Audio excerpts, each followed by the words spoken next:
안녕하십니까. 바로 보이는 곳이 더베입니다. 더베는 소아시아 갈라디아의 도시였고 나중에는 라카오니아의 도시였고 그보다 나중에는 이사우리아의 가파도기아의 도시였습니다. 스트라보는 더베를 이사우리아의 옆 거의 가파도기아에 위치시킵니다. 다른 곳에서는 더베가 가파도기아의 11번째 행정구역에 있었다고 말합니다. 사도 바울과 바나바가 더베를 방문했을 때 그곳은 리카오니아에 있었습니다. 비잔티움의 스테파노스는 더베를 이사우리아에 위치시킵니다. 1956년 마이클 발란스는 주후 157년으로 거슬러 올라가는 비문을 근거로 해서 더베의 위치를 현재 터키의 에키노스 마을 근처 카라만 동북쪽 약 15마일 24km 떨어진 케르티 휘비크라고 하는 언덕에 위치시킵니다. 논란의 여지가 있을 수 있지만 성경에 더베라고 하는 진영으로 알려진 그 지역이 바로 이곳일 가능성이 상당히 높습니다. 고대 키케로의 친구였던 안티파테르가 더베의 통치자였지만 갈라디아의 아민타스에 의해서 살해당합니다. 그러니까 아민타스가 더베를 자신의 소유지로 그 후에 만들어버립니다. 더베는 글라우디오 황제 통치 기간 동안에 글라우디오 더베라고 하는 칭호를 부여받기도 합니다. 이것은 2세기의 동전에 그 명칭이 등장합니다.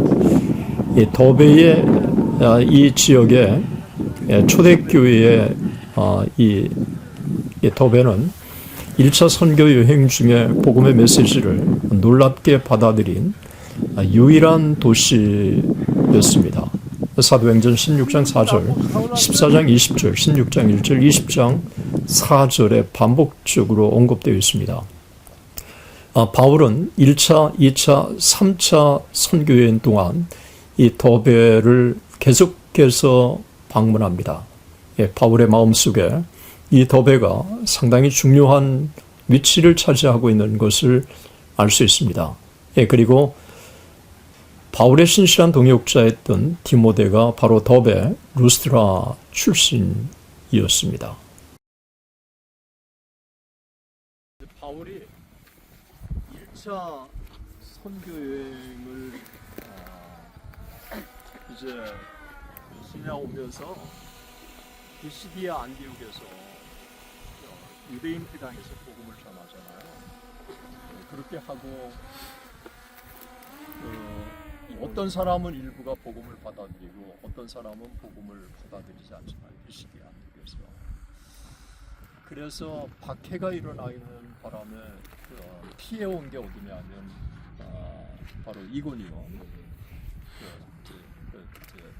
그래서 이고니온을 거쳐서 또 박해가 계속되고 그래서 루스드라로 피했는데 루스드라에서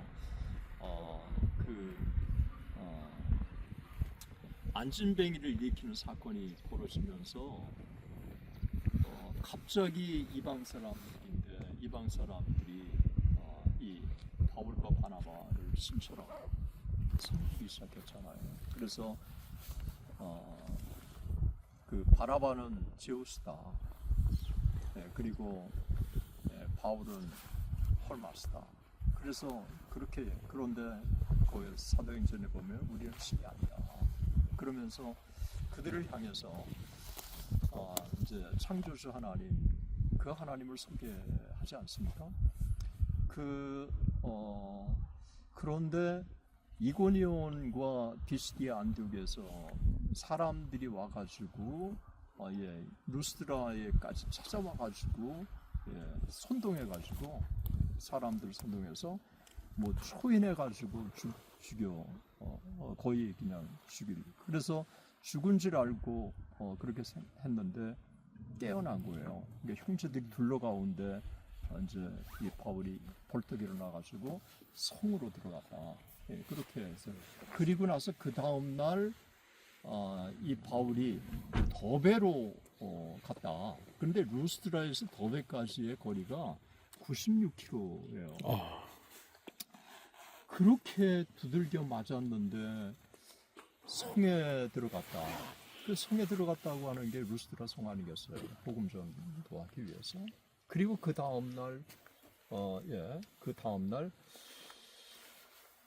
이 더베를 향해서 이제 바울이 와서 이 더베의 놀라운 복음의 확산이 이 더베 지역에 이제 그래서 여러 사람들이 제자 삼는 역사가 일어난 거예요.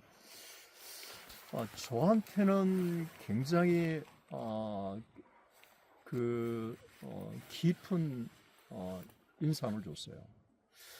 초죽음을 받았다고 그러면 이게 이 돌로 맞아가지고 이게 몸에 상처가 이게 보통 심한 게 아닌데 여기서 일어나가지고 성에 가고 그 다음 날 96km를 걸어가지고 더베까지 와서 이 복음을 전했다라고 하는 게 저한테는 굉장히 참 그 깊은 인상이었고 실제로 바울은 이 더베에서 복음을 전한 이 사건이 너무 인상 깊고 그리고 또 놀라운 결실이 있었기 때문에 그렇게 초죽음을 당하면서도 바울이 위로를 받지 않았을까.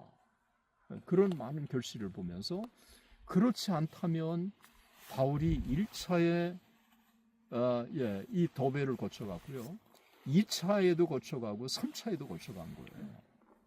이 더베라고 하는 지역은 바울에게 있어서는 그래서 1차 때는 바나바와 같이 왔지만 2차 때는 이제 신라를 동반하고 이 더베로 온 거예요. 당시에 더베라고 하는 이 지역이 성경적으로 중요한 위치이기 때문에 19세기의 탐험가들이 계속 이 더베가 어딘지를 찾은 거예요. 더베가 어딘지를 찾으려고 했지만은 찾지 못했다가 1957년에 이곳에서 뭐가 발견됐느냐 하면 이곳에 지역의 기록을 보니까 이곳에 그 비문이 있는 큰 조각상이 발견이 됐는데 거기에 더베라고 하는 게 나온 거예요. 그래서 이 더베가 바로 그곳일 것이다 라고 그렇게 100% 장담은 못하지만 이 지역이 이게 이름이 나오잖아요. 이름이 나오면 굉장히 설득력 있는 거예요. 고고학자들이 볼 때. 그래서 이 지역을 더베라고 그렇게 보고 있고, 그리고 여기 보면 이게 텔이잖아요. 이게 이 크기가 이 크기가 이 올라가면 한 450m라고 그러더라고요. 이게 450m. 이 크기가 얼마나 이제 큰지에 대한 게 그렇게 남아 있어요. 그러면 이 더베라고 하는 거는 역사적으로 어떤 역사를 갖고 있느냐가 중요하잖아요. 초대 이 기록과 우리가 바울의 연상을 보면 보니까 1세기에 로마 사람들이 와가지고 여기에 정착하면서 이 더베가 갈라디아 땅 중에 일부가 된 거예요. 그리고 7세기에는 아랍의 정복을 당했고, 그리고 1세기에 투르크족들이 이곳을 점령하면서 결국은 터키의 땅이 돼서 지금까지 이제 전해 온 거예요. 그런데 그렇다면 궁금한 게 분명히 11세기까지 이 지역이 터키인들이 지배해서 그렇다면 살았을 텐데 이 자료가 남지 않았어요. 성경의 중요한 지리인데 참 그럼에도 불구하고 거의 발굴되지도 않고 이제 하나의 표지판 하나만 딱 있는 곳이에요. 그렇지만 제가 볼 때는 바울에게 있어서는 잊지 못하는. 그래서 1차 때도 갔고 2차 때도 갔고 3차 때도 갔고 그렇잖아요. 이 다수에서 가장 가까운 거리. 그러나 이 우리가 타르수스 산맥을 넘어왔잖아요. 얼마나 험난하고 험준해요. 이 길리기안 협곡까지 우리가 걸어와야 되니까. 그러니까 두 가지의 가능성이 가능한 것 같아요. 거리로 따진다면 여기서 이 다소까지 가는 게 굉장히 가까운 거리일 것 같은데 너무 험준하고 도저히 가기 힘드니까 다시 이제 더베에서 루스드라로 이고니온으로 비시디 안디옥으로 그렇게 해서 자기가 왔던 길을 돌아갔다고 볼 수도 있지만 내가 볼 때는 바울의 생리상 험난하다고 해서 중단된 그런 스타일이 아니기 때문에 오히려 그 빌리기아 쪽하고 이 수리아 쪽의 이 성도들은 나중에 방문해도 되니까 오면서 참 자기가 뿌려놨던 씨앗들을 이 돌보는 그래서 이 바울의 선교 전략을 보면 복음 전도와 목회 사역 이 두 가지가 바울의 선교 전략이었다. 그래서 이번 4차 로잔 대회에서도 이 바울의 이 두 가지의 이 선교 전략, 복음 전도와 목회적인 이 관심 이 두 가지가 교회에서는 본질적으로 이 균형을 이루어야 할 이 조건이다 하는 거를 4차 로잔에 명문화했더라고요.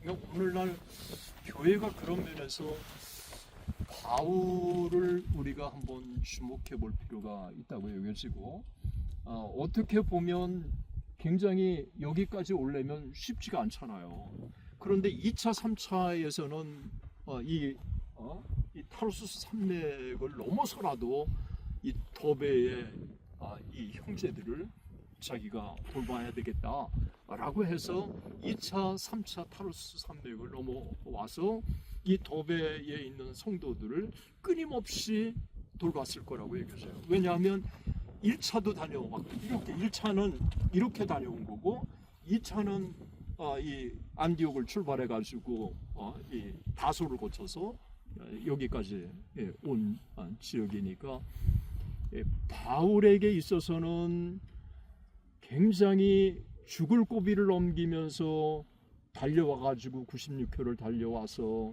복음을 전했던 생명과 같은 이 성도들이었고 이 성도들의 이 결실이 바울에게는 굉장한 격려가 돼서 다시 힘을 얻고 그가 다시 루스드라로 가잖아요.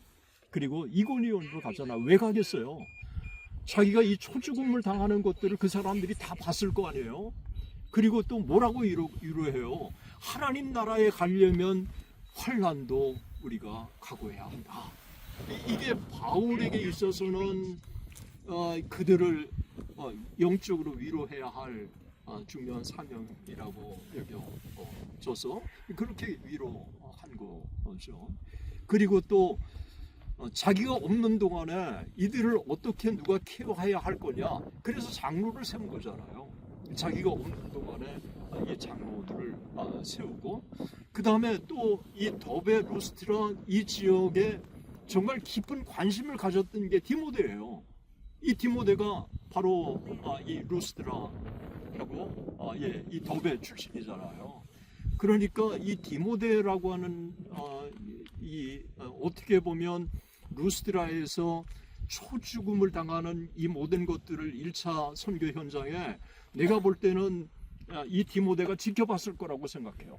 그런데 펄떡 일어나가지고 그냥 복음을 전하고 그러면서도 또 격려하고 용기를 주고 이런 것들을 보면서 이 디모데는 깊은 감동을 받았을 거라고 생각해요.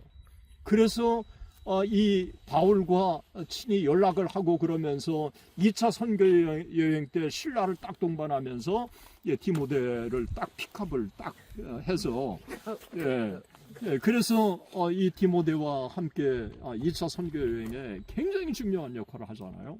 신라도 중요한 역할을 하고 디모데도 굉장히 중요한 역할을 하고 그리고 디모데에 대한 칭찬을 많이 하잖아요. 그 외조모로부터 신앙이 있고 또 그러면서 참 어머니의 신앙을 물려받고 윤희교회 이 모든 것들의 이 기록들을 돌이켜 봤을 때 제가 볼 때는 바울에게 있어서는 너무 중요한 이 지역이 바로 더베다. 이 더베의 이거는 복음의 결실일 뿐만 아니라 동시에 더베라고 하는 이것은 바울 사도에게는 격려가 됐을 거고, 그리고 그 어려운 가운데 이 제자가 난 이 디모데, 이 디모데가 바울에게는 굉장한 힘과 격려가 됐을 거라고 생각해요. 그렇잖아요. 정말 이 고난 가운데 그래서 이 디모데에게 그렇잖아요. 그 고난, 그리스도의 고난도 함께 받아야 한다.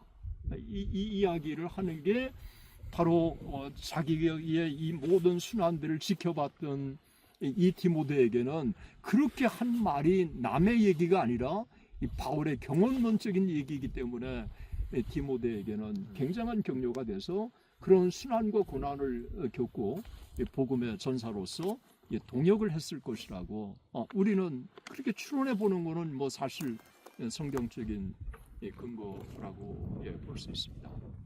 그래서 좀 바라본데 우리가 한번 여기 한번 땅을 한번 밟아보고 그 다음에 여기에 그 흔적 도배라고 하는 이 유물 우리가 박물관에서 우리가 한번 지켜본다고 한다면 우리가 의미가 있지 않을까 그렇게 생각을 합니다.